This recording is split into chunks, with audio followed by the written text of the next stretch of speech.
इनकलाब जिंदाबाद, इनकलाब जिंदाबाद, CITU जिंदाबाद, CITU जिंदाबाद, निर्माण मजदूर एकता जिंदाबाद, निर्माण मजदूर एकता जिंदाबाद, निर्माण मजदूर एकता जिंदाबाद।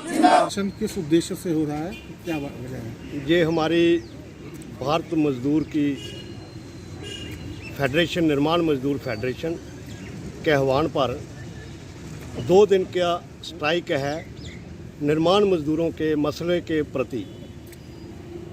हो क्या रहा है कि हमारा जो act building and other construction welfare board act जो है 1996 के अंदर बना था और मज़दूरों ने जद्दोजहद करके पूरे हिंदुस्तान के अंदर इस एक्ट को लागू करवाया और इस एक्ट के माध्यम से जो निर्माण मजदूरों का जो निर्माण मजदूर जो काम करता है निर्माण क्षेत्र के अंदर और 24 घंटे अपनी जो ज़िंदगी को दांव पर लगाता है, ये उसकी सोशल सिक्योरिटी का मसला था।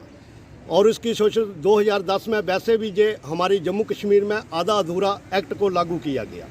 पूरी तरह जो एक्ट के अंदर प्रावधान है उसको बिल्कुल लागू नहीं किया गया। मज़दूरों की टूल किट का सवाल था, वो लागू नहीं किए गए। मज़दूरों की पेंशन का सवाल था, जिनकी 60 साल उम्र हो गई उनकी पेंशन का सवाल था, वो अभी तक लागू नहीं किया। मज़दूरों का निर्माण मजदूर जो हाउसलेस है, जिनके पास घर नहीं है, उसको कंपनसेशन देने का मसला था, वो भी उसके अंदर जे एक्ट में लागू नहीं किया गया। और 2016 के अंदर इसी निर्माण बोर्ड के अंदर एक अध्यादेश निकाल करके ये चीज़ कह दी जाती है कि जो बच्चों की शादी पर मिलने वाली सहायता थी वो भी बंद कर दी गई है। और पिछले 2 साल से ऑनलाइन के बहाने मज़दूरों को परेशान होना पड़ रहा है अपना पंजीकरण के लिए, अपने रिन्यूअल के लिए, जबकि बोर्ड का जब तक सॉफ्टवेयर ही सही नहीं कर चला पाए हैं तो उसमें मज़दूर का क्या दोष था।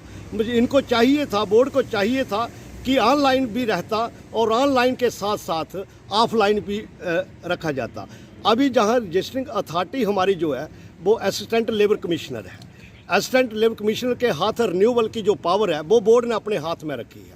अब बोर्ड उसको महीने 2 महीने में 1-2 बार खोलता है और खोलने के बाद मज़दूर जब बार बार चक्कर लगाता है तो बार बार चक्कर लगाने के बाद वो उसका जब रिन्यूअल नहीं हो पाता है तो मज़दूर थक करके अपने घर को बैठ जाता है।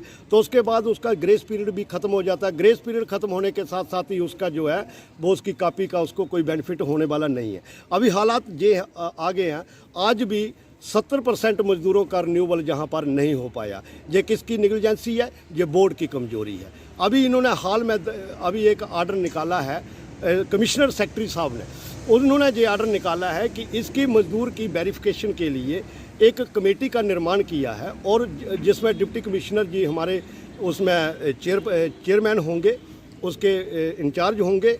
उसके तहत ADC एडिशनल डिप्टी कमिश्नर और डिप्टी डायरेक्टर एम्प्लॉयमेंट और इसके अंदर कंसर्निंग BDO और असिस्टेंट लेबर कमिश्नर वो उसके इंचार्ज उसके अंदर वो वेरीफाई करेगी कि ये मज़दूर है या नहीं है। लेकिन जो पॉसिबल नहीं हो सकता है क्योंकि कोई भी सरकार बोर्ड का डायरेक्ट आर्डर नहीं निकाल सकती है, क्योंकि बोर्ड एक